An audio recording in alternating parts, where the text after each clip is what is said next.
أويدكم بزحزكم مع موبايلكم كيف لقتكم بجزا فقدكم هيوتكم تعنوا خمزة لهم يردوكم دهلو عندي بتشاجن أنا خنقرأكم بأويدكم تحزوا موبايلكم هيوتكم تعنوا خمزة لهم هيوتكم تبالشوا خمزة لهم رجع صنيعية بمتى مخنيات ولني بناي محوراوي ميدياتات مخنيات بفيسبوك مخنيات بتيك توك مخنيات بيوتيوب مخنيات باستفعالاليو أو استفعالاليو أبليكيشنات زلقاقو حصرت فيديوتات ولاون واحد فيديوتات كوني قديم معلتاوي نتوم فيديوتات نسوم بمملكات معلتاوي أو تيك توك تسأميدكا بموعل هيوتكم تبالاشو وخم زلهم كحبروا لكم يفتو حج خمس خبل كلهو نعاكم طرح خونن نعيون يحوسي مغنياتهم ناو تاكس خناعتو كلنا موبايلنا وصبيلنا موبايلنا مغرغارنا نجمر تيك توك اتويلنا سكرول مغارنا نجمر even ناو شنتي تاتينا موبايلنا وصينا نطقم سوات لنا مغبنا لعنا ات مغبي ماعز كم ستود ماعز كم تقرو ينفلطن بقى سكرول نغورنا انا نخلص ناو عرا ديونا قدم مدقاسنا ناي دقاس كون ساعتنا نقاصلهم وحدات يكون نغوت سينا قدم عراتنا نصاصيفنا غصنا تحصينا قرص مقراصنا اموالنا نطفو ساعات قليل يሆነ ስለዚህ በሐጽሩ ከይተረዳና ንሕና ናይ ሞባይልና ውሉፋት ወይ ድማ ሱሰኛታት ኮይና ኣለና ማለት እዩ ሕጂ ምናልባት ኩላትና ናይ ሞባይልና ወልፊ ዘይብልና ክኸውን ይኽእል ነገር ግን መብዛሕትና ብሞባይልና ወልፋት ኢና ንእመን እስኪ ሕሰው ሞባይልኩም ሲ ንክንደይ ሰዓታት ወይ ድማ ንክንደይ መዓልቲ ዝኣክል ይኹም ገዲፍኩማ ወይ ድማ ክትሽንዱዋ ትኽእሉ حسوا أنا بوجناي كحسوا كله حنت مع الترح يخصف ما بزغلن بقى كواحدة مع العلي بزي مويلي من قصة يغل نجرجن أنا زدت كملون نسخم تكملون من الوقت أفعل على كل ويغلي مغنياتهم محاورة ميديا ويدما السوشيال ميديا مالت نحد ودسب بتعمي أقام ونيو بتعمي بودا وني سلازي من الوقت أنا نتقميله مويلي يحزا يتواو أخوني غلي نسخاتكم لما منهم زي تربحلو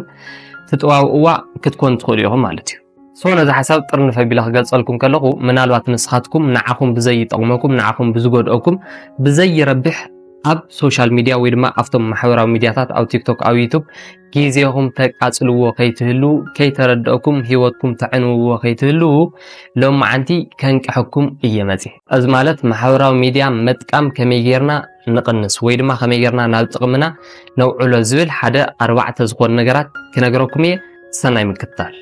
اوكي حجي قرمنا افتم ورعه نطفات متاوي عنتوي تايلكم نيرا محاوراو ميديا مالت نحد سب بتعم خغور يخلي بتعمي هيوت خعنو اللي يخلي عندنا بتعمون كتقم يخلي كعوتو يخلي اتو سانغن او ايديو افت نايت سبيد ايتو سانه مالتي ስለዚህ እስከብስቶ ሰነሞልኩ ናይ محاوراو ميديا تطومون ጉዳቱን ከገልጸልኩሞ ናፍተም ورعه نطفات كنحلفينا سو ناي سوشيال ميديا اتوانا ጉዳቱን ታዩ ናብነት አነ موبايل حيزه او زي يطقموني حصرت فيديوهات او تيك توك سكرول نغوركم نحر زوعل كوينا بقى صقيل النار اخو زوعل نحر كوينا حدا ناي عين غدات كغاطمني يخليو كالاي دما او مري استرس كحدر يخليه ጭንቀት كحدر يخليه ሳልሳይ ድማ ናይ ምርሳዕ ችግርውን كغاطمني يخلي راوعي ድማ ጊዜ او زي يربح ቦታ او زي يروح فيديوهات يقاصلو ካልእ خسرحلو ካልእ خحسولو خمرامرلو ዝግበአኒ ጊዜ او زم زي يروحو حصرت فيديوهات ምንም ናይ ንህይወተይ ቫልዩ ዘይብሎም يقاصلو له مالتي ስለዚህ خاوز زعب ጉዳት የለን በመጻን አፍተናይ ሶሻል ሚዲያ ተጠቅምታት ክንሐልፍ ከልና ድማ ናብነት ቅድም ሕጂ ዋላውን ሳፊ ዘሎ ዝኾነ ትምርቲ ዝኾነ ኮርስ ክንወስድ እንድሕደልና ዝኾነ ክንመሃር እንድሕደልና ናመና ንኸይድ ናብ ቤት ትምርቲ ኸይድና ዝኾነ መምህር ረኺብና ኢና ንመሃር ነገር ግን ሕጂ ዝደለኹምሞ ትምርቲ ዝደለኹምሞ ኣእምሮኹም ሕቶ ዝፈጠረልኩም ነገር ኣብ ጎግል ከይድኩም ሰርች ጌርኩም መልስ ትረኽቡ እዮም ብተወሳኺውን ቻት ጂፒቲ زبال ابلكيشن يقطع ذا ابلكيشن زي ابوزح شماي تحزلين زرو ግን اذا ابلكيشن زي اتيهم دس ولكم نعكم زጨነقكم ነገር ጽሒፍኩም እንድሕሪኩሞ መልሲ አውሽቲ ሓደ ደቂቃ ዘይመል እንጥፊ ዘዘጋጁን ስለዚህ እዚ ማለት ንሕና ዝደለናዮ ደስ ስለና ትምርቲ ኣብ ገዛና ካብ ገዛና ከይወፃና በሞባይልና በምጥቃም ጥራሕ ክንመሃር ንኸሊና ኢቭን ዲግሪ ማስተር ገለኽቱ ማር ትኸልዮም በደንብ ሰርቲፊኬት ተዘጋጀም አምሄሮም ተሰዱ ማዓት ናይ ኦንላይን ትምርትታት ኣለው እዮም ብተወሳኺውን ኣብ ዩቲዩብ ኣቲኹም ብዙሓት ቁም ነገር ዘለዎም ቪድዮታት ኣለው እዮም ንኣብነት እዝናተይ ቪድዮ ትርእይዎ ዘለኹም ብዩቲዩብ እዩ ስለዚህ እዚ ቪድዮ እዚ ድማ ንህይወትኩም ዝጠቅም ንዓኹም ዝጠቅም ዳንበር ንዓኹም ዝጎድእ ኣይኮነን ሶ ኣብ ዩቲዩብ እውን ብዙሓት ቁም ነገር ዘለዎም መምሃርቲ ቪድዮታት ኣለው እዮም ማለት እዩ ሶ ሶሻል ሚዲያ ማለት ንሕና ኣጠቃቅማ እንድሕር ክኢልናሉ ህይወትና كستخاخللنا هيوتنا كعوتلنا يخليو عندنا نحنا عطاء ما ندحر زي كيلنالو هيوتنا كعنولنا كبلاش وناون يخليو مالتي اتمرجا ناتناي سلازي زرباخي وزحلكم حجون كمي غيرنا كاوناي موبايلنا ولفي ويدما كاوناي محاوراو ميديا ولفي نوص زبل نافتو مروعه نغرات كحلفيه سناي مكتال اوكي صبغه نافتو غداينا نحلف كلنا اتناي مجمرتا كابناي موبايلنا ولفي ويدما كاوناي سوشيال ميديا ولف نوصلو اتناي مجمرتا منقد انتايو نبعلخا مغزا ويدما سمعيتات كم مقصصاري حجي انت تعزيكم موبايلنا حيزنا او عراتنا دقيسنا او تيك توك اتينا حصرت فيديوهات سكرول ناغورنا خنرئ كلنا وامرنا ناي مچوت سمعيت يسمعو بقى خمزي نركع دس يزلنا ارديهمني نمنتايو مغنياتهم سمعيتاتنا كل غزه ناب غيزياوي مچوت زرغولو بوتاتات سلازغوي ويدما افت بوتا نسو نخركو دس سلازولم طراحي از مالت سمعيتاتنا بطعم يم زشودنا زلو مالتي وزحت وقزن احنا نركول بوتاسي افتي نجيزي مچوت سمعنا افت نجيزي دس لنا بوتا طراحي مالتي كم ندحر كوين كل غزا اب غيزياو مچوت زسمعنا بوتا نركب ندحر كوينا دما كيتردنا قس بقس هيوتنا ان بالاشنايو اينا نخيزلنا مالتي حجي بغل زبل عونت كردوكم نعونت كلتا سبات لو نولمو كلت يوم كاب علت حدا جميرهم ات حدا نغو سبورت يسرح من عينت موايده يتواوقن بقى تسيلو بوش اب يسرح سبورت يسرح اتخال ايدما نغو كل غزا تسيلو موبايلو طرح يتواو ناو تيك توك اتيو حصرت فيديوهات امراي حدا ساعات فرق ساعات سخون كاو نغو غيزي يقاصل شعو كل غزا خلت يوم ن30 معلتي بتداغاغامي تغويرهم ونولمو على 30 خينا نخلت يوم سوات تشيك ندحر غيرنا يوم ات حدا نغو كل غزا سبورت خسرح كلو انزاي سمعني يري ستراب يحزن يري بقى زغونه دس سمعيت اي سمعني يرو نجر جن على 30 زغرم لوطي اريو درت صفيحو ጨዋድኡ ሰፊሑ እንደገና አእምሮኡ ካብ ጭንቀት ነፃ ኮይኑ እቲ ስፖርቱን ከም ሃቢቱ ገይርዎ ከም ልምዱ ገይርዎ ሓሪፍ ዝኾነ ውፅኢት ነረኽበሉ ናፍቲ ንጎንጎ ቲክቶክ ዝጥቀም ነበረ ሰብ ክንከይድ ከለና ግን ዕለ 30 ከመይ ኢሉ ኢና ንረኽቦ ዒንቱ ቀይሑ አእምሮኡ ጭንቀት ተመሊኡ ከምኡውን ኮንፊደንስ ዘይብሉ ነውሱ ዝጸልእ ኮይኑ ንረኽቦ ማለት እዩ ንምንታይ ነውሱ ዝጸልእ እቲ ንጎንጎ ስክሮል ናገበረ ሓፀርቲ ቪድዮታት ክርኢ ከሎ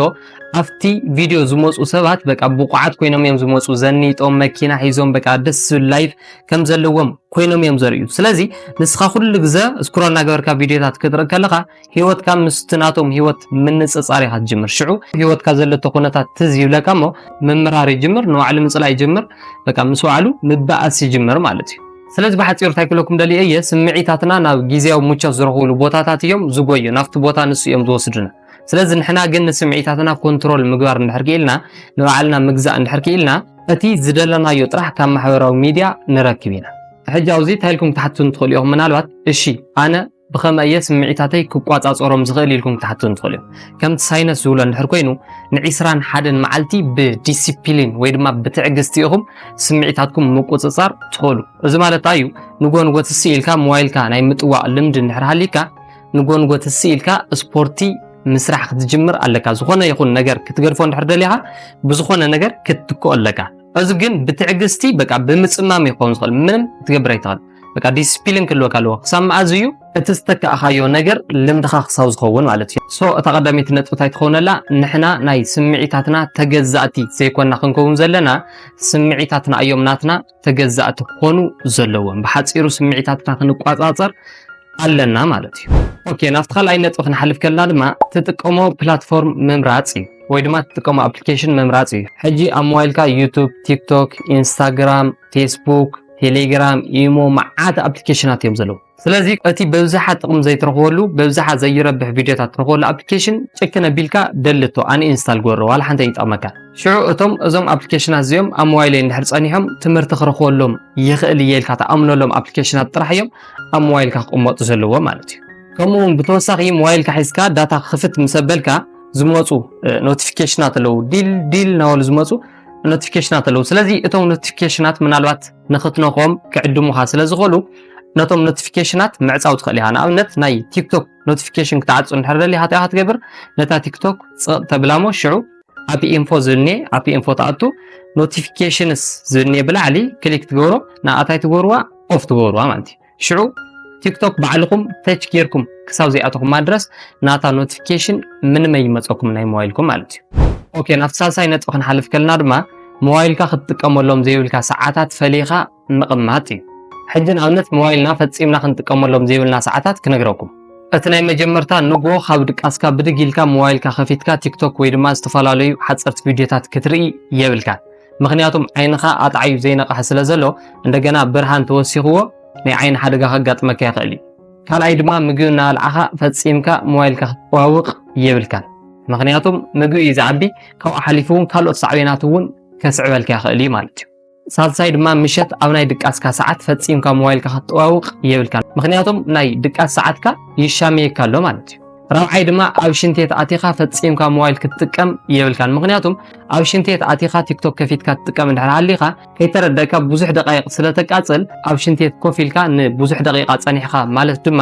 ናይ ኪንታሮት ሕማም እውን ክትተሓዝ ትኽእል ኢኻ ምክንያቱም ናይ ሽንቴት ሃፈስታ ናብ ማዕኮርካ እንትን ስለዝብል ስለዝመጽእ ከይተረድእካ ናይ ኪንታሮት ሕማም ተጠቃዕ እውን ክትከውን ትኽእል ኢኻ ማለት እዩ ስለዚ ነዞም ነገራት እዚኦም ኣብ ግምት ኣእቲኻ ሞባይልካ ፈጺምካ ክትጥቀመላ ዘይብልካ ግዜያታት ወይ ድማ ሰዓታት ፈሊኻ ከተቐምጥ ኣለካ ኦኬ ናብቲ ራብዓይ ናብቲ ናይ መጨረሻ ነጥብ ክንሓልፍ ከለና ድማ ማሕበራዊ ሚድያ ናብ ጥቕምኻ ምውዓል እዩ ሕጂ ኣብቲ ማሕበራዊ ሚድያ ኣብቲ ቲክቶክ ኣብቲ ዩቱብ ዘታልሉኻ ሰባት ሓጸርቲ ቪድዮታት እናለቐቑ ዘታልሉኻ ሰባት ንኣኻ ናቶም ቪድዮ እናረኣኻ ምንም ዘይትርባሕ ግዜኻ ይቐትሉልካ ኣለዉ ንሶም ግን ገንዘብ እዮም ዝሰርሑ ዘለዉ ስለዚ እንተ ኽኢልካ ማሕበራዊ ሚድያ ናብ ጥቕምኻ ምውዓል ትኽእል ኢኻ ንስኻ ኮንተንት ክሪኤተር ኮይንካ ሓጸርቲ ቪድዮታት ይኹን ዋላ እውን ነዋሕቲ ቪድዮታት እናሰራሕኻ ናብ ዩቱብ ምስቃል ትኽእል ኢኻ ናብ ቲክቶክ ምስቃል ትኽእል ኢኻ ሽዑ ቀስ ብቐስ ብገንዘብን ብዝተፈላለዩ ነገራትን ተረባሒ ክትከውን ትኽእል ኢኻ ማለት እዩ ካብኡ እንደገና ንስኻ ካብ ማሕበራዊ ሚድያ ተጠቃሚ ክትከውን እንተኮይንካ ቪድዮ ሰሪሕካ ስለዝለቐካ ጥራሕ ኣይኮነን ክትመሃረሉ እውን ትኽእል ኢኻ ምናልባት ንስኻ ዩቲዩበር ናይ ምዃን ድሌት ዘይክህልወካ ይኽእል እዩ ቲክቶከር ናይ ምዃን ድሌት ዘይክህልወኪ ይኽእል እዩ ነገር ግን ንስኺ ዶክተር ክትኮን እንድሕር ደሊኺ ናይ ዶክተር ትምህርቲ ብኦንላይን ዝወሃቡ መዓት ትምህርትታት እኔው ናይ ኮስሞቲክስ ስራሕቲ ክሰርሕ እንድሕር ደሊኺ ሓጸርቲ ስልጠናታት ይኹን ዋላ እውን ቲዩቶሪያላት መዓት ቪድዮታት ኣለዉ ንስኻ እውን ምናልባት ቪድዮ ኤዲተር ክትኸውን እንድሕር ደሊኻ ፎቶ ኤዲተር ክትኸውን እንድሕር ደሊኻ በቃ ዝተፈላለዩ ዝደለኻዮ ትምህርቲ ኣብ ዩቱብ ስለ ዘለዉ እናተኸታተልካ ክትመሃር ትኽእል ኢኻ ማለት እዩ ስለዚ እዚ ማለት እዩ ማሕበራዊ ሚድያ ናብ ጥቕምኻ ወይ ድማ ናብ ጥቕምኺ ኣውዒልኩም ኣለኹም ማለት እዩ ሶ በዘም ሕጂ ዝነገርኩም 4 መንገድታት ኣቢልኩም ካብ ናይ ሞባይልኩም ወልፊ ወይ ድማ ካብ ናይ ሶሻል ሚድያ ወልፊ መውጻእ ትኽእሉ ኢኹም እዛ ቪድዮ እዚኣ ሓጊዛትኩም ክትከውን ተስፋ ይገብር ነዛ ቪድዮ እንድሕር ፈቲኹማ ላይክ ምግባር ይትረስዑ ከምኡ እውን ነዛ ቻናል ሓደሽቲ ሰባት እንተደኣህሊኹም ሳብስክራይብ ብምግባር ናትና ቤተሰብ ምዃን ትኽእሉ ኢኹም ክሳብ ብኻልእ መደብ ዝምለስ ሰላም ጽንሑለይ